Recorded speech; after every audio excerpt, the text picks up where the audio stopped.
And North Korean leader Kim Jong-un's sister, Kim Yo-jong, says Washington has the wrong expectations about resuming dialogue. She was apparently trying to temper expectations in Washington, coming from last week's comments from the North Korean leader about being ready for dialogue in addition to confrontation.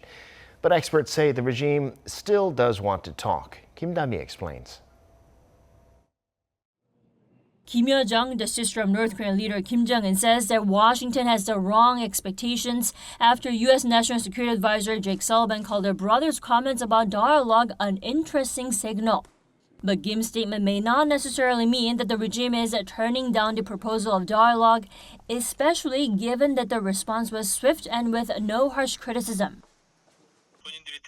The North probably thinks that they have expressed their interest in dialogue too frankly, so it's trying to neutralize things a bit.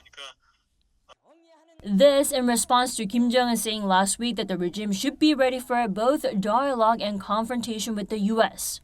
The expert added that the North is indirectly seeking better conditions and an environment for them to be able to return to dialogue with the U.S. while keeping a close eye on the movements of Seoul and Washington, like Biden administration's appointment on North Korea's visit to Seoul this week.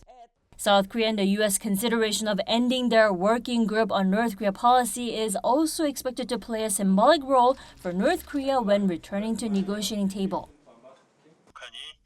North Korea has long requested for the abolishment of the working group. They may look nonchalant, but the revocation will be effective in that it's sending a message that the U.S. wants dialogue and can alleviate pressure on the North. While Pyongyang remains lukewarm for now, the regime is working to reboot its diplomacy, preparing for the post-pandemic era.